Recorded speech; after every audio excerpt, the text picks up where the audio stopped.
मुक़द्दस यूहन्ना रसूल की मार्फत लिखा गया इंजील बयान उसका 4 बाब, यूहन्ना की इंजील 4 बाब और उसकी 27 आयत से मुक़द्दस कलाम को पढ़ना शुरू करेंगे। खुदा के मुक़द्दस कलाम में यूँ लिखा है,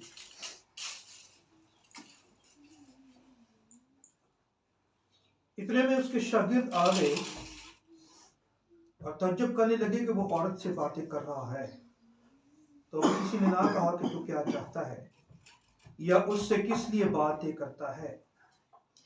बस औरत अपना घड़ा छोड़कर शहर में चली गई और लोगों से कहने लगी, आओ एक आदमी को देखो जिसने मेरे सब काम मुझे बता दिए। क्या मुमकिन है कि मसीह यही है? वो शहर से निकलकर उसके पास आने लगे।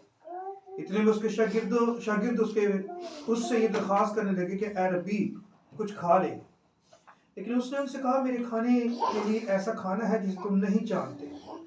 और शागिर्दों ने आपस में कहा, क्या कोई उसके लिए कुछ लाया है? यीशु ने उनसे कहा, मेरा खाना यह है कि अपने भेजने वाले की मर्जी के मुताबिक अमल करूं और उसका काम पूरा करूं। क्या तुम कहते नहीं कि फसल के आने में अभी 4 महीने बाकी हैं? देखो मैं तुमसे कहता हूं कि अपनी आंखें उठाकर खेतों पर नजर करो कि फसल पक गई है। काटने वाला मजदूरी पाता और हमेशा की जिंदगी के लिए फल जमा करता है, ताकि बोने वाला और काटने वाला दोनों मिलकर खुशी करें। क्योंकि इस पर यह मिसल ठीक आती है कि बोने वाला और है और काटने वाला और। मैंने तुम्हें वो खेत काटने के लिए भेजा है जिस पर तुमने मेहनत नहीं की। औरों ने मेहनत की और तुम उनकी मेहनत के फल में शरीक हुए। खुदा में इस मुक़द्दस कलाम से बरकत बख्शे। आमीन। कुछ थोड़ा सा फर्क अंदाज से, जरा फर्क लहजे के साथ और फर्क तरतीब के साथ। बच्चे मेरे तरतीब के साथ। एक जुमला जो इस मुक़द्दस कलाम के पैरे में है वो बड़ा जरूरी है। शायद आपने पहले भी मेरे मुंह से या किसी के मुंह से अल्फाज सुने होंगे। ये औरत जिसके साथ यीशु मसीह बातचीत कर रहा है कौम से सामरी है। यीशु मसीह कौम से यहूदी है। यहूदी और सामरी आपस में एक दूसरे के साथ बाहम मिल बैठ नहीं सकते थे। सामरी यहूदियों के सामने से गुजरना भी पसंद नहीं करते थे। वजह यह है कि सामरी अपने आप को छोटे हीच समझते थे, यहूदी अपने आप को पारसा और बड़े मोतबर मजहबी समझते थे। और यहूदी जो सामरी लोग थे उनको समझते थे कि ये अच्छे लोग नहीं, बुरे हैं। शायद अगर कोई यहूदी उनके पास से भी गुजर जाता तो वो समझता था कि मैं नापाक हो गया। लेकिन यहूदी कौम से ताल्लुक रखने वाला कादिर मतलब यीशु मसीह उस औरत से जो सामरी है उसके साथ बैठकर बातचीत कर रहा है, उसके हाथ से पानी पी रहा है। फिर लिखा है आखिर में, अगर हम देखें, वो उनके साथ उनके शहर में, उनके गांव में चला गया। यानी उनके साथ बैठा रहा, रात रहा, खाया पिया, बातचीत की, उनके बिस्तर पर सोया। एक बड़ा खूबसूरत काम इस सामरी औरत ने किया जो रहती दुनिया तक मैं समझता हूं हमारे जैसे लोगों के लिए मिसाल। ये औरत गांव से बाहर कुआं है और वहां पर पानी भरने आई है। और यीशु मसीह भी वहां पर आ गया जब ऐन वक्त पर यह पानी भर रही है। यीशु मसीह आकर उसको कहता है, मुझे पानी पिला। सामरी औरत उसको कहती है, तू यहूदी होकर मुझ सामरी से पानी मांगता है, हालांकि तेरे पास अपना कोई बर्तन भी नहीं है।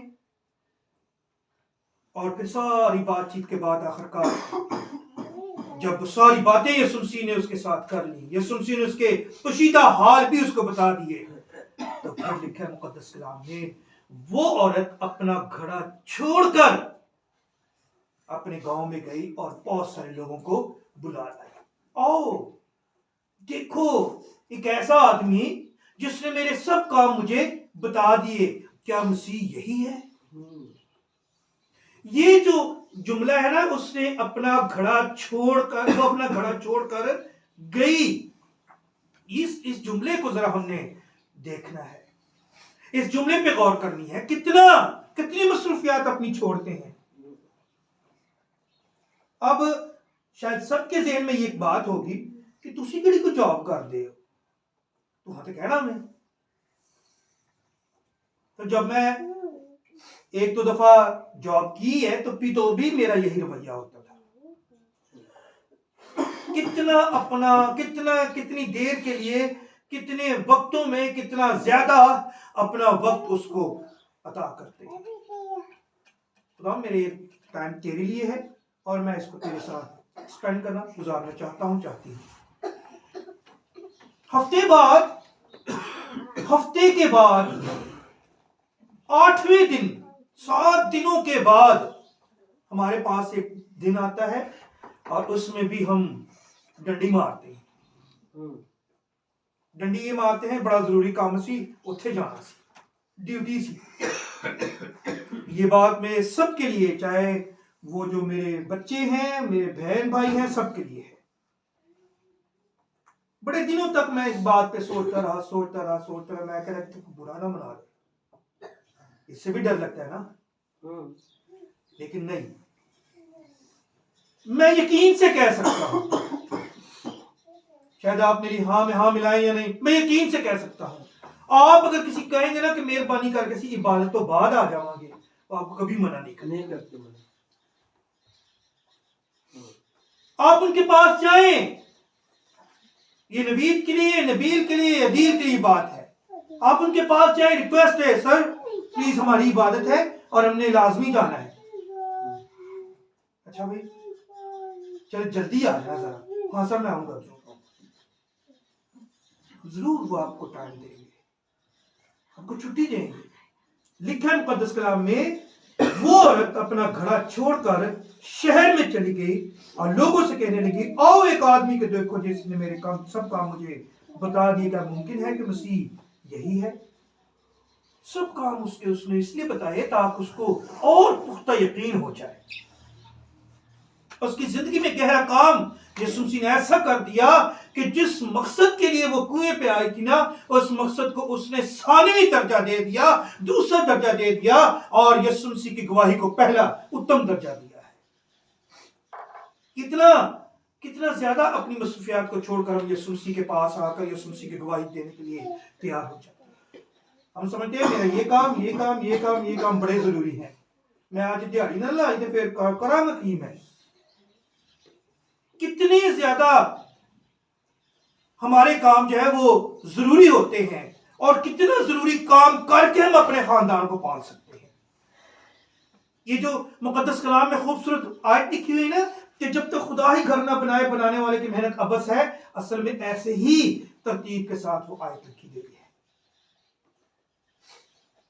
और वो औरत घड़ा साथ भी ले जा सकती थी, है ना, और घड़ा साथ भी ले जा सकती थी। हो सकता है कि वो जो नाम निहाद खामद है उसके घर पर नाम निहाद खामद वो प्यासा बैठा हो सकता है वो रोटी खा रहा हो, उसको पानी की जरूरत हो सकता है उसके घर में मेहमान आए हो, पानी की जरूरत हो, लेकिन सब चीजों को छोड़कर, घड़ा छोड़कर यीशु मसीह की गवाही के लिए वो भागती चली गई। शहर में जाकर बथेरे लोगों का वो गवाही का सबब ठहर गई। आओ मेरे साथ आओ और देखो वो शख्स जिसने मेरे सब काम मुझे बता दिए। हम जिसके इंतजार में, क्या मुमकिन है, हो सकता है वो यही हो, क्योंकि आज भी यहूदी लोग, आज भी बहुत सारे लोग यीशु मसीह के इंतजार में है कि यीशु मसीह पैदा होने वाला है। तो ये हमारे लिए जरा सीखने की बात है कि जिस औरत की गवाही अच्छी नहीं, जिस औरत का किरदार अच्छा नहीं, जिस औरत पर लोग एतबार नहीं करते, जिस औरत को लोग अच्छी निगाहों से नहीं देखते, उस औरत के वसीला से खुदा ने कितना बड़ा काम किया है। और सबब क्या? सबब एक ही है, एक ही सबब, कि वो अपनी मसरूफियात को उसने 100वीं दर्जा दे दिया है, दूसरा दर्जा दे। कोई गल घड़ा मार के भी लै जाएंगी। हो सकता है घड़ा क्या हो, बड़ा हो सकता है घड़े को उठाकर वो आहिस्ता आहिस्ता चले, और इस लिहाज से उसने उसको क्या कर दिया, छोड़ दिया। होता यूं है कि शायद मेरे लिए बड़ी आजमाइश की घड़ी होती है कि मुझे मेरा बॉस कहे कि भाई आप मेहरबानी करके आओ, 3000 रुपया और बढ़ दांगा, कोई 1000 रुपया मिलेगा। लेकिन वो जो करोड़ों की बरकत होती है ना, उससे हाथ धो पाते, कुछ भी हमारे हाथ नहीं आता। की लिया वे एक 1000।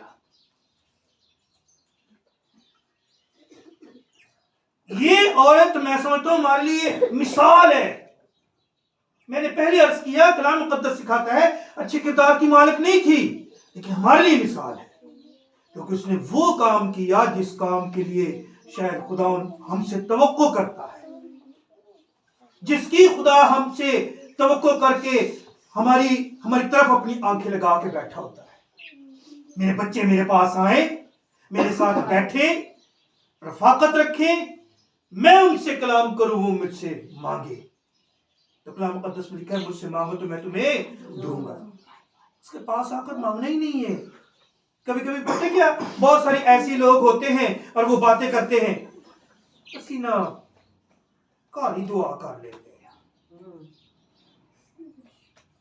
ये मैं नहीं कहता कि वो घर में दुआ नहीं करते होंगे, बहुत ज्यादा, शायद मुझसे भी ज्यादा करते होंगे, लेकिन आपसे ज्यादा करते होंगे, लेकिन देखना ये है जो खुदा ने ये इंतजाम बना दिया ना यहाँ पर कलीसियाई तौर पर, ये बड़ा जरूरी है।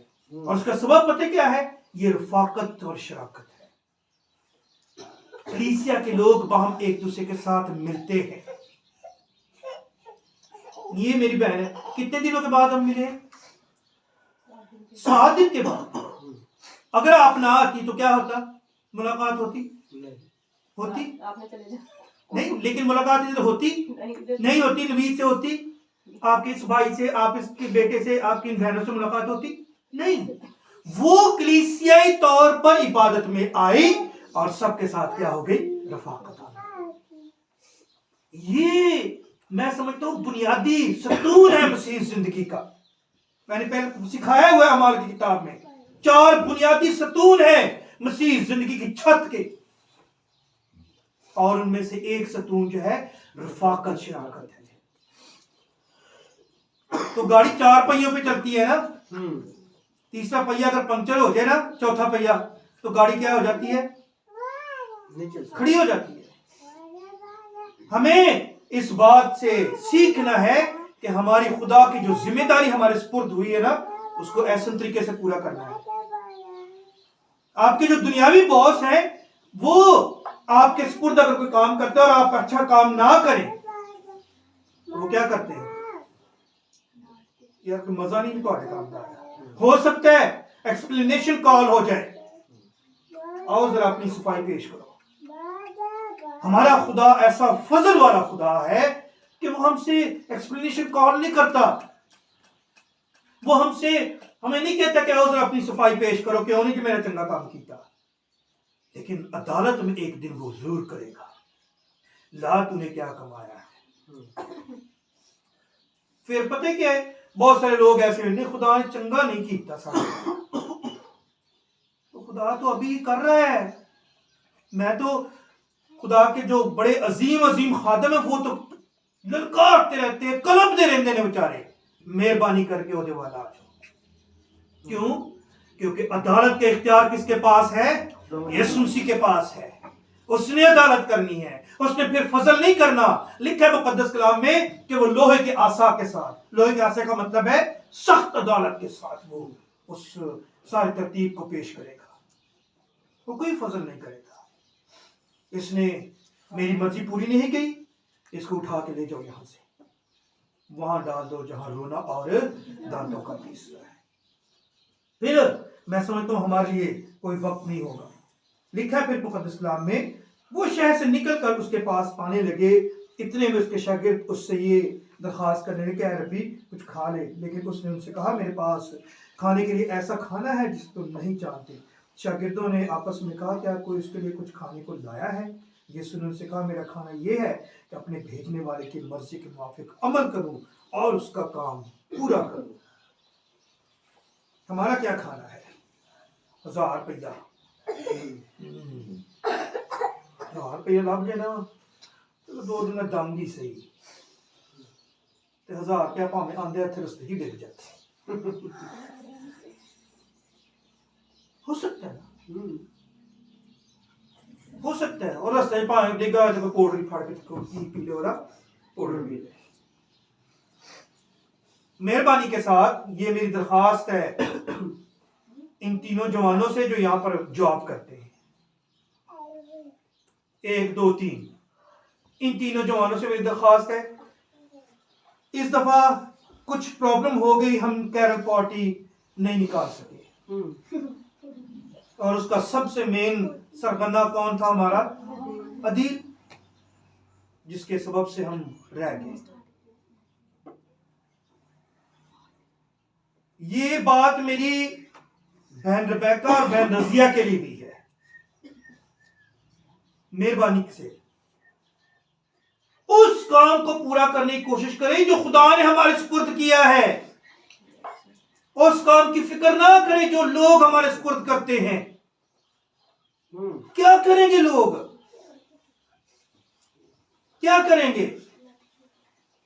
चंगा नहीं कीता मेरे नाल बीबी जी, हमारी इबादत थी। अच्छा अच्छा अच्छा अच्छा, तो रास्ते चलना सी ना, बस बात खत्म। लेकिन खुदा ने एक हमारी जिम्मेदारी लगाई है, और अगर हम उस जिम्मेदारी को पूरा नहीं करेंगे तो हमारी जिंदगी से बरकत जाती रहेगी। मैं कई दफा कहते रहता हूं कि वो हमारे लिए हमारे हिस्से की बरकत यहां पर लेके आया होता है, वो सबको उसके हिस्से की बरकत देता है। मेरे हिस्से की बरकत मेरे भाई को, मेरी बहन को, मेरी बीवी को, किसी को नहीं मिलेगी। मेरे हिस्से की बरकत अगर मैं आकर वसूल नहीं करूंगा तो वापस चली जाएगी, क्योंकि बरकत देने का और लेने का इख्तियार किसके पास है?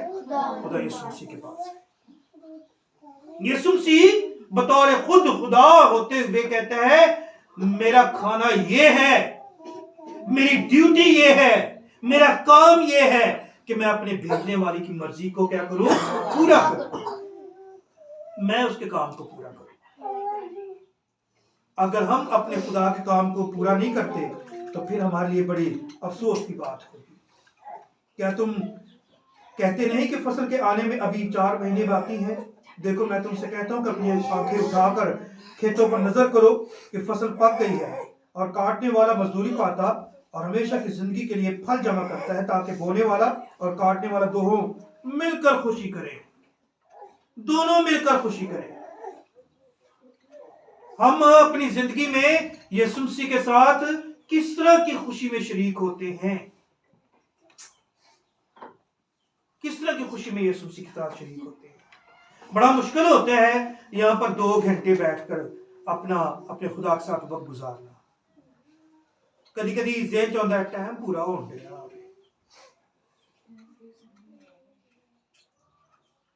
हमने सारी बातों का निचोड़ एक ही पेश करूंगा मेहरबानी के साथ। हमने अपने खुदा की जिम्मेदारी को जो हमारे सुपुर्द है ना, उसको पूरा करना। हम सबके सुपुर्द है जिम्मेदारी, कोई ना कोई तोड़ा सबके पास है। मेरे पास कलाम सुनाने का तोड़ा है, उसके पास लीड करने का तोड़ा है, उसके पास लीड करने का तोड़ा है। इन बेटों बहनों बेटियों के पास जो है वो कुछ मुख्तलिफ तोड़े हैं। अपने अपने तोड़े को हमने देखना है। मेरे पास ये तोड़ा है, और अगर मैंने इस तोड़े को खुदा के जोर इस्तेमाल ना किया, इसका हिसाब मुझसे लिया जाना है। फिर एंड पे ये नहीं कहना खुदा ने चंगा नहीं किया साढ़े नाल। खुदा बहुत अच्छा करता है, खुदा जो करता है वो अच्छा करता है, लेकिन हम उसके साथ अच्छा नहीं करते। मैं कई दफा एक बात कहता रहता हूं, हम खुदा के साथ ज्यादती करते हैं।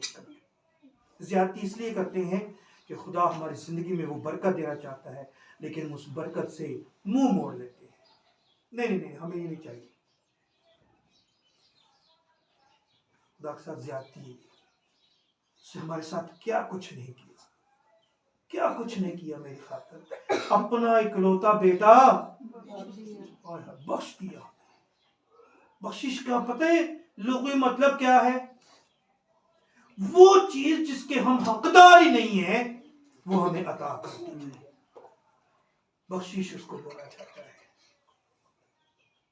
जिस चीज के हम हकदार ना हो वो हमें अता कर दी जाए। उस कादिर मतलब यीशु मसीह के लिए हम हकदार नहीं थे, वो हमें अता कर दिया गया ताकि उसके खून बहाने से, उसके मार खाने से, उसके बलिदान होने से हम शिफा पाए, हमारी जिंदगी में बरकत। मेहरबानी के साथ मैं आइंदा गुजारिश करूंगा इन जवानों से भी और बहनों से भी,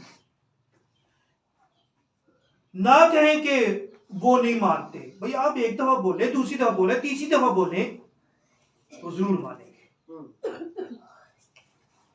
क्योंकि दरवाजा बार बार खटखटाने से क्या हो जाता है? खुलता है। इसलिए खुदा की इस बात को अपनी जिंदगी का हिस्सा बनाकर अपने खुदा के साथ पेवस्त रहें, ताकि खुदा हमें बरकत देता रहे। खुश हो हमसे कम से कम। अगर वो हमसे खुश ना हुआ तो समझ जाए कि हमारे लिए सजा है, समझ जाए कि हमारी मुश्किलें परेशानियां हैं। आइए अपनी आंखें बंद करें, सिर को झुकाएं और खुदा से दुआ करें कि खुदा हमारी रहनुमाई करे, हमें बरकत दे और अपने जलाल की इस्तेमाल करे। सब चुप जाए।